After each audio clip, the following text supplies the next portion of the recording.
Beneath the curved, temperature-controlled arches of the Xenobiology Academy, 40 of the galaxy's finest minds rested in absolute physical tranquility. Senior biologist Korath shifted his mass across his observation pedestal, his internal currents humming with quiet anticipation. He was Seleni. Like the 39 others in the hall, his body was a translucent, gelatinous matrix, entirely devoid of solid tissue. They possessed no bones to break, no localized organs to rupture. Their nervous systems were distributed evenly throughout their liquid forms, meaning any theoretical damage would be instantly diluted across their entire mass until it registered as nothing more than a mild thermal shift. They had eliminated physical trauma from their civilization 6 centuries ago. Today, they were observing a nightmare. Dr. Lena Vasquez stood at the center of the pit. She was a human xenobiology liaison, a species entirely composed of fragile, solid geometry. Korath noted the rigid way she moved, encased in a dermis that could not flow or redistribute impact. Sitting in the front row was Pelix, a fourth-year student and the youngest mind ever admitted to the academy. The boy was barely 14 in human terms, his membrane edges still visibly translucent, not yet hardened into adult cohesion. Pelix was quivering with academic excitement, his core bubbling softly. If you are sensitive to descriptions of localized trauma, look away. What this human did next almost destabilized the entire academy. The presentation was supposed to be a standard cultural exchange regarding human cellular regeneration. Dr. Vasquez projected a visual schematic of human skin rebuilding itself. Korath found the concept deeply unsettling. His species did not regenerate, they redistributed. The idea that a wound could open in one specific, highly concentrated location, and that the organism would simply patch that exact location, felt primitive, felt violent. He adjusted his sensory nodes and formulated a question. Dr. Vasquez, could you describe the most common minor injury your species experiences? We wish to establish a baseline for your localized pain tolerance. The human adjusted the small optical enhancers on her face. She smiled. Sure, probably a papercut. She reached into her physical archive and extracted a thin, white, rectangular object. As her solid digits brushed the surface of the object, Korath's audio receptors picked up a dry, rasping scrape. It was a terrible sound.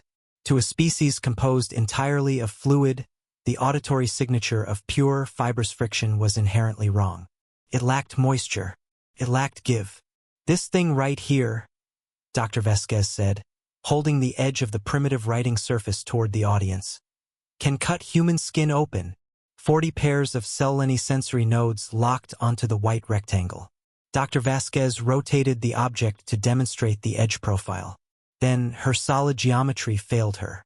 Her digits slipped. The edge of the white material slid rapidly across the side of her index finger. Fluid. Red fluid welled up in a concentrated line, exactly 15 millimeters long. The human's outer barrier had been breached. Korath felt his own internal matrix ripple in involuntary sympathetic distress. He gripped his desk with 3 pseudopods just to maintain his structural cohesion. The human emitted a sharp hiss. Then, she raised the bleeding digit and placed it directly inside her own oral cavity, which meant the human was actively consuming her own leaked fluid. She pulled the digit out a second later, looked at the wet red line, and spoke with alarming casualness. Well, there's your live demonstration. In the front row, Pelix did not scream, he simply dissolved.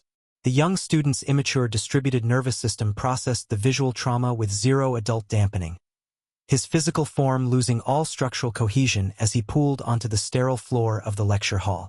The medical response team breached the hall exactly 4 minutes later. They bypassed the bleeding human entirely. Their priority was the pooled, shivering mass of the youngest mind in the room. They gently swept Pelix into a resonance cradle usually reserved for newborns, coaxing his gelatinous form back into structural integrity. 6 adult biologists were actively destabilizing in the surrounding tears. Korath fought the involuntary rippling of his own membranes. His voice trembled as he asked the human to explain the fluid dynamics of her injury.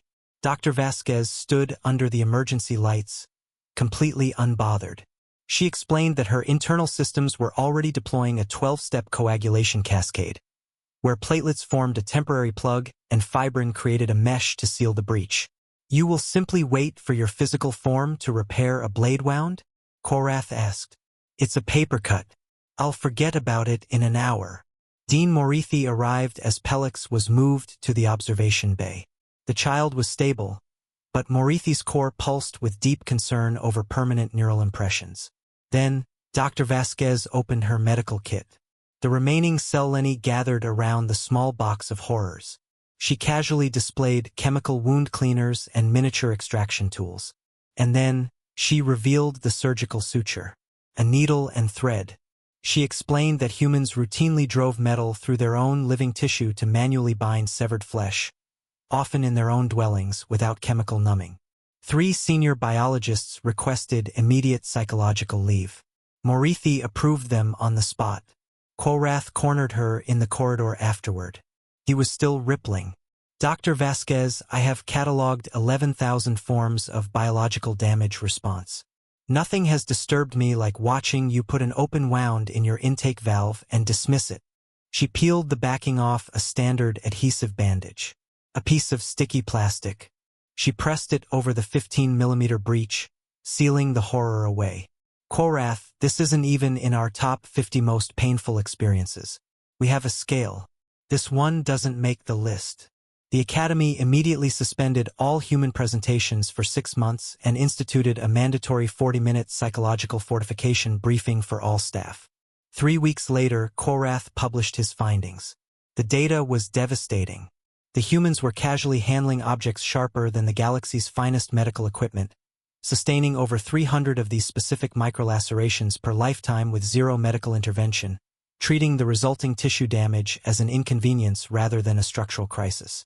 Standard human writing material possessed an edge thickness of 10 to 40 microns, while Seleni surgical precision tools bottomed out at 60, which meant their casual notation surfaces were classified as bladed weaponry.